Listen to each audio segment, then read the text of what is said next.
আমি জুলাই গণ অভ্যুত্থানে আন্দোলনের সময় আমি রংপুরে আন্দোলনে অংশগ্রহণ করেছিলাম। আমি রংপুরে 12ই জুলাই থেকে গণতন্ত্র মঞ্চের প্রথম কর্মসূচির মাধ্যমে আমরা বৈষম্য বিরোধী, কোটা বিরোধী আন্দোলনের সূচনা করি। পরবর্তীতে 16ই জুলাই রংপুরে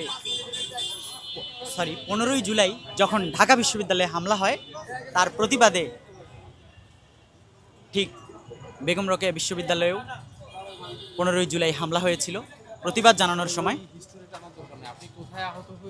আমি 16ই জুলাই রংপুরে আহত হয়েছিলাম। আমি শহীদ আবু সাইদ হত্যা মামলার একজন সাক্ষী, এবং সেদিন 16ই জুলাই একই স্থানে শহীদ আবু সাইদ শাহাদাত বরণ করেছেন। আমরা ছাত্র জনতা এই ফ্যাসিস্ট খুনি হাসিনার যে ফ্যাসিজম, ভয়ের, অত্যাচারের যে একটি সময় ছিল দীর্ঘ 17 বছর, এই 17 বছরের সেই চ্যালেঞ্জকে আমাদের শ্রেষ্ঠ সন্তান শহীদেরা, বিশেষ করে শহীদ আবু সাইদ, তার বুক চিতিয়ে দিয়ে এই অন্যায়ের অবসান ঘটিয়েছেন এবং আমরা বিজয় পেয়েছি। এই আজকে জুলাইয়ের 1 বছর পূর্তি হলো, এটা নিয়ে আমরা খুশি যেহেতু আমরা বিজয় অর্জন করতে পেরেছি। কিন্তু এখানে আমি বিভিন্নভাবে ব্যথিত হয়েছি। এই আন্দোলনে আমি আহত হয়েছিলাম এবং অনেকেই এই আন্দোলনে তাদের অঙ্গহানি হয়েছে, অনেকেই শাহাদাত বরণ করেছে, কিন্তু তাদের এখন পর্যন্ত তাদের পুনর্বাসনের ব্যবস্থা করা হয়নি। তারা এখন পর্যন্ত তাদের চিকিৎসা সেবাটুকু পাচ্ছে না।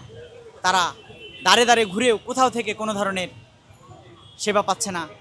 কোনো ধরনের সরকার থেকে বারবার আশ্বাস দেওয়া হলেও কোনো কিছুর এখন পর্যন্ত বাস্তবায়ন হয়নি। এখন পর্যন্ত জুলাই প্রক্লেমেশন ঘোষণা করা হয়নি।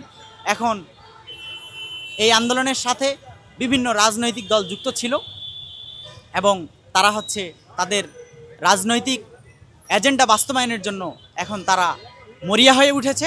কিন্তু এই আন্দোলনের যারা গুরুত্বপূর্ণ, যাদের অবদান, যারা ত্যাগ স্বীকার করেছে, যারা জীবন দিয়েছে, তাদেরকে তারা ভুলে গিয়েছে, তাদের খোঁজ রাখছে না। আমরা দেখতে পাচ্ছি এই সরকারের যে আবু সাইদ একজন প্রথম শহীদ বৈষম্য বিরোধী ছাত্র আন্দোলনে, তার বিচারিক কার্যক্রম নিয়েও তালবাহানা করা হয়েছে। তার 1 বছর পেরিয়ে গেলেও তার বিচারের আমরা আশা করেছিলাম যে গণশুনানি হবে এবং সেখানে যারা প্রত্যক্ষদর্শী আছে তাদের জবানবন্দি নেওয়া হবে, বিচারের প্রকৃত দোষীদেরকে বিচারের ব্যবস্থা করা হবে এবং খুনি হাসিনার দোসরদেরকে, খুনি হাসিনার বিচার হবে। কিন্তু আমরা কোনো কিছুই এই ইন্টারিম সরকারের কাছে না দেখতে পেরে আমরা আশাহত হয়েছি, আমরা মর্মাহত হয়েছি। আমরা দাবি জানাচ্ছি যে দ্রুততার সাথে যেন এই জুলাই মাসে, জুলাই আন্দোলনের সাথে যারা সম্পৃক্ত, যারা শাহাদাত বরণ করেছেন, তাদের প্রতি আমরা গভীরভাবে শ্রদ্ধা জ্ঞাপন করছি এবং যারা অঙ্গহানি হয়েছেন, পঙ্গুত্ব বরণ করেছেন, তাদের প্রতিও গভীরভাবে শ্রদ্ধা জ্ঞাপন করছি এবং তাদেরকে যথাযথ সম্মান এবং মর্যাদার সাথে তাদের পুনর্বাসন, তাদের চিকিৎসা এবং জুলাই প্রক্লেমেশন যেন ঘোষণা করা হয়, এই দাবিটুকু জানাচ্ছি।